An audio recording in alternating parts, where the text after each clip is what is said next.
प्रिय भक्तजनों, आज मैं आप सभी के लिए लेकर आई हूँ पुरुषोत्तम मास महात्म्य अध्याय 29। अगर अभी तक आपने मेरा यह चैनल सब्सक्राइब नहीं किया है तो प्लीज़ तुरंत सब्सक्राइब करें और कमेंट करके मुझे अपनी राय जरूर भेजें। तो आइए सुनते हैं 29वां अध्याय। पुण्यशील सुशील बोले, हे विभो, गोलोक को चलो, यहाँ देरी क्यों करते हो?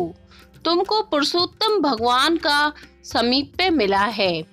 कदर्य बोला, मेरे बहुत कर्म अनेक प्रकार से भोगने योग्य हैं, परंतु हमारा उद्धार कैसे हुआ जिससे गोलोक को प्राप्त हुआ?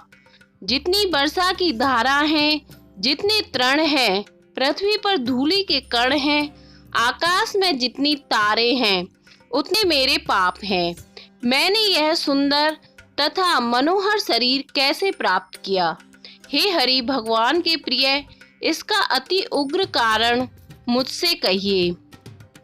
श्री नारायण बोले, कदर्य के इस प्रकार वाणी को श्रवण कर हरि के दूतों ने कहा। हरिदूत बोले, अहो आश्चर्य है हे देव, आपने इस पद की प्राप्ति का कारण महान साधन कैसे नहीं जाना? हे प्रभु, सबसे उत्तम से उत्तम विष्णु का प्रिय महान पुण्य फल को देने वाला पुरुषोत्तम मास नाम से प्रसिद्ध मास को क्यों नहीं जाना? उस पुरुषोत्तम मास में देवताओं से भी न होने वाला तप तुमने किया। हे महाराज, वन में वानर शरीर से अज्ञान में वह तप हुआ। मुख रोग के कारण अज्ञान से अनाहार व्रत हुआ। तुमने बंदरपने की चंचलतावश वृक्ष से फलों को तोड़कर पृथ्वी पर फेंका। उन फलों से दूसरे मनुष्य तृप्त हुए। अंतःकरण में विशेष दुख होने से पानी भी नहीं पान किया। इस तरह श्री पुरुषोत्तम मास में अज्ञानवश तुमसे तीव्र तप हो गया। हे अनग, फलों के फेंकने से परोपकार भी हो गया।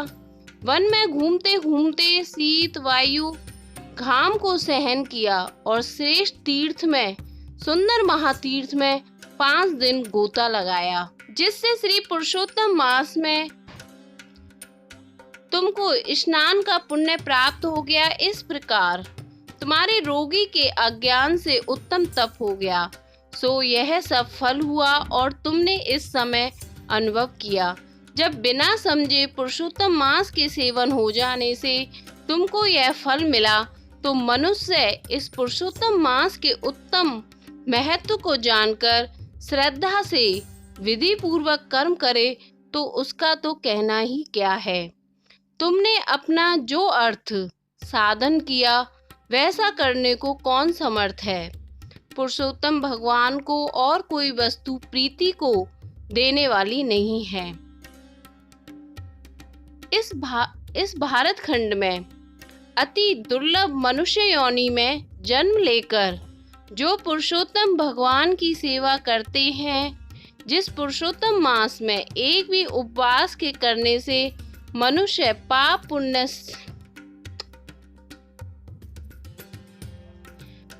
पाप पुंज से छूट जाता है, वहां तुमने महीनों उपवास किया। इस उग्र तपस्या का फल कहाँ जाएगा? इस मास के समान वे प्राणी धन्य और कृतकृत्य हैं। वे सदा भाग्यवान, पुण्य कर्म के करने वाले पवित्र हैं और उनका जन्म सफल है, जिनका सबसे उत्तम पुरुषोत्तम मास स्नान दान तप से व्यतीत हुआ है। श्री पुरुषोत्तम मास में दान, पितृ कार्य, अनेक प्रकार के तप, ये सब अन्य मास की अपेक्षा कोटि गुण अधिक फल देने वाले हैं। जो पुरुष मास के आने वाले,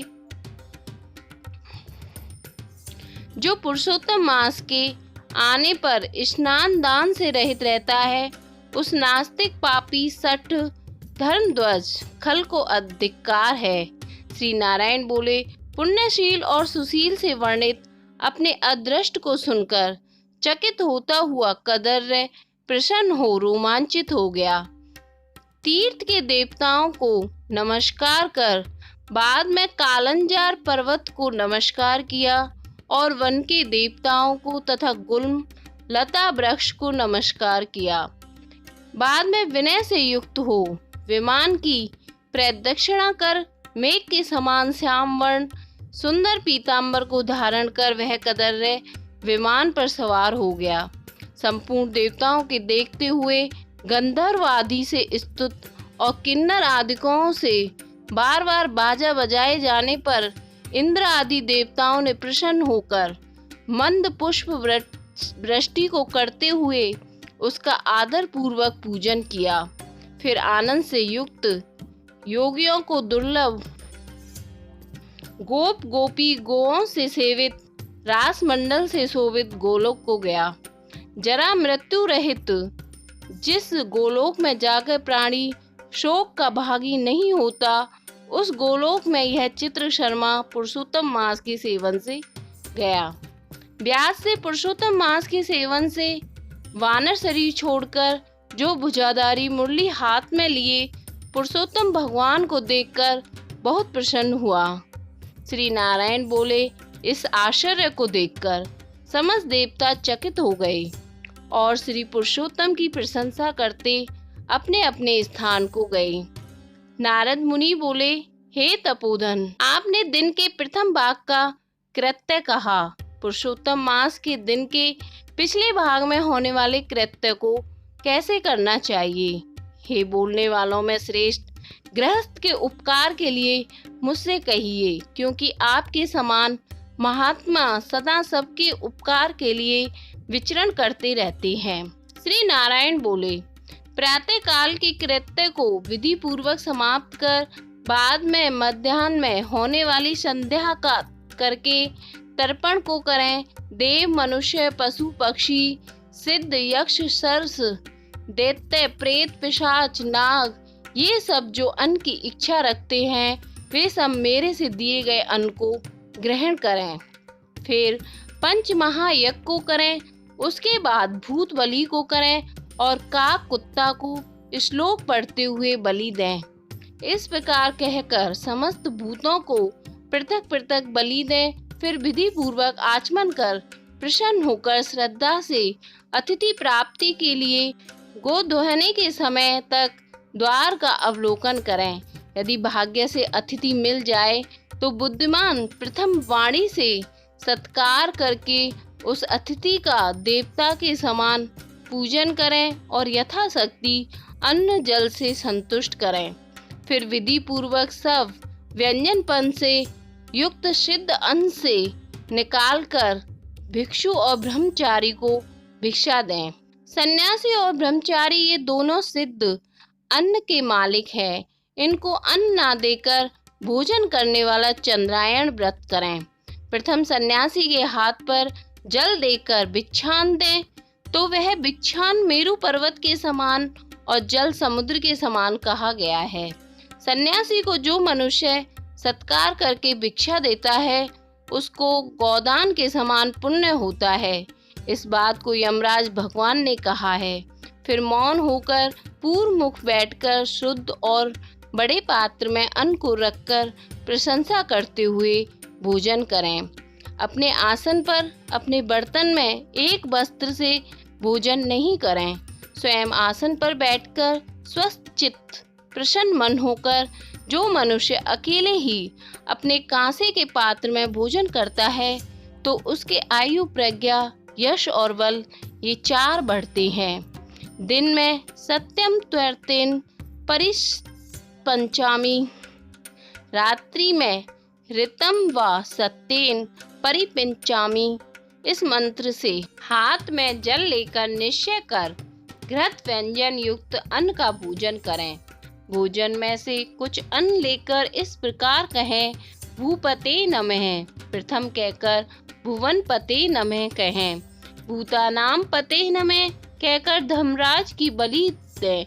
फिर चित्रगुप्त को देकर भूतों को देने के लिए यह कहें, जिस किसी जगह स्थित भूख प्यास से व्याकुल भूतों की तृप्ति के लिए यथासुख यह अक्षय अन्न हो। प्राणाय अपनाय व्यानाय उदानाय बाद में समानाय कहें।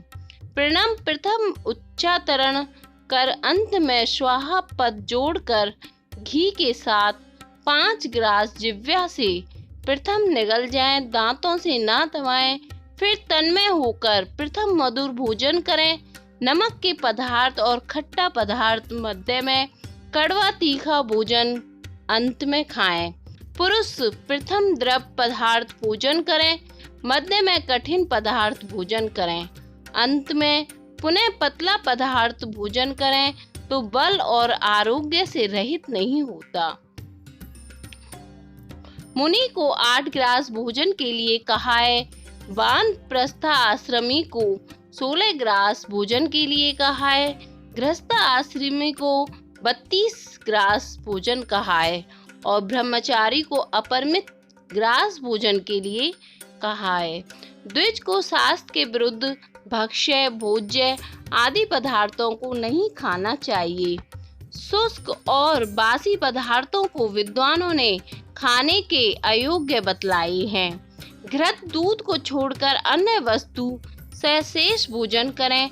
भोजन के बाद उस शेष को अंगुलियों के अग्रभाग में रखकर अंजलि जल से पूर्ण करें। उसका आधा जल पी जाएं और अंगुलियों के अग्रभाग में स्थित शेष को पृथ्वी में देकर ऊपर से अंजलि का शेष आधा जल विद्वान इस तरह उसी जगह इस मंत्र को पढ़ते हुए सिंचन करें। ऐसा ना करने से ब्राह्मण पाप का भागी होता है, फिर प्रायश्चित करने से शुद्ध होता है। मंत्रार्थ। रौरव नरक में पीप के गड़े में पद्म अर्बुद वर्ष तक वास करने वाले तथा इच्छा करने वाले के लिए मेरा दिया हुआ यह जल अक्षय होता हुआ प्राप्त हो। मंत्र पढ़ के जल से सिंचय कर दांतों को शुद्ध करें। आचमन कर गीले हाथ से पात्र को कुछ हटाकर उस भोजन स्थान से उठकर बाहर बैठकर स्वस्थ होकर मिट्टी और जल से मुख हाथ को शुद्ध कर 16 कुल्ला कर शुद्ध हो सुख से बैठकर इन 2 मंत्रों को पढ़ते हुए हाथ से उदर को स्पर्श करें। अगस्त्य, कुंभकर्ण, शनि, बड़वानल और पंचम भीम को आहार के परिपाक के लिए स्मरण करें। जिसने आतापी को मारा और वातापी को भी मार डाला, समुद्र का शोषण किया, वह अगस्त्य मेरे ऊपर प्रसन्न हो। बाद प्रसन्न मन से श्री कृष्ण देव का स्मरण करें, फिर आचमन कर तांबुल भक्षण करें। भोजन करके बैठकर परब्रह्म श्री कृष्ण का उत्तम मार्ग के अविरोधी उत्तम शास्त्र के विनोद से विचार करें। बाद में बुद्धिमान आध्यात्म विद्या का श्रवण करें। सर्वथा आजीविका से हीन मनुष्य भी एक मुहूर्त स्वस्थ मन होकर श्रवण करें। श्रवण कर धर्म को जानता है, श्रवण कर पाप का त्याग करता है और श्रवण के बाद मोह की निवृत्ति होती है। श्रवण कर ज्ञान रूपी अमृत को प्राप्त करता है। नीच भी श्रवण करने से श्रेष्ठ हो जाता है और श्रेष्ठ भी श्रवण से रहित होने से नीच हो जाता है। फिर बाहर जाकर यथाशुभ व्यवहार आदि करें और सर्वदा सिद्धि को देने वाले श्री कृष्ण भगवान का मन से ध्यान करें। सूर्य नारायण के अस्ताचल जाने के समय तीर्थ में जाकर अथवा घर में ही पैर धोकर पवित्र वस्त्र धारण कर साय संध्या की उपासना करें। 2 द्विजों में अधम प्रमाद से साय संध्या नहीं करता है, वह गोवध पाप का भागी होता है और मरने पर रौरव नरक को जाता है। कभी समय से ना करने पर संकट में मार्ग में हो तो द्विज श्रेष्ठ आधी रात के पहले साय संध्या को करें। जो ब्राह्मण श्रद्धा के साथ प्रातः, मध्याह्न और साय संध्या की उपासना करता है, उसका तेज घृत छोड़ने से अग्नि के समान अत्यंत बढ़ता है। सायंकाल में सूर्य नारायण के आधे अस्त होने पर प्राणायाम कर आपोहिष्टा इस मंत्र से मार्जन करें और सायंकाल अनिश्चयमा इस मंत्र से आचमन करें। प्रातः काल सूर्यश्यमा इस मंत्र से आचमन करें। पश्चिम मुख बैठकर मौन तथा समाहित मन होकर प्रणय और व्याह सहित गायत्री मंत्र का रुद्राक्ष की माला लेकर तारा के उदय होने तक जप करें। वरुण संबंधी ऋचाओं से सूर्य नारायण का उपस्थान कर प्रदक्षिणा करते हुए दिशाओं को तथा पृथक पृथक दिशाओं के स्वामी को नमस्कार करें। सायं संध्या की उपासना कर अग्नि में आहुति दे भृत्य वर्गों के साथ अल्प भोजन करें। बाद में कुछ समय तक बैठ जाएं और सायंकाल और प्रातःकाल भोजन की इच्छा नहीं होने पर भी वैश्वदेव और बलि कर्म सदा ही करने चाहिए। यदि नहीं करते हैं तो यह पातकी होता है। शाम को भोजन कर बैठने के बाद गृहस्थ आश्रमी हाथ पैर धोकर तकिया सहित कोमल सैया पर जाएं। अपने गृह में पूर्व की ओर सिर करके शयन करें। ससुर के घर में दक्षिण की ओर सिर करके शयन करें। परदेश में पश्चिम की ओर सिर करके शयन करें, परंतु उत्तर की ओर सिर करके कभी भी शयन नहीं करें।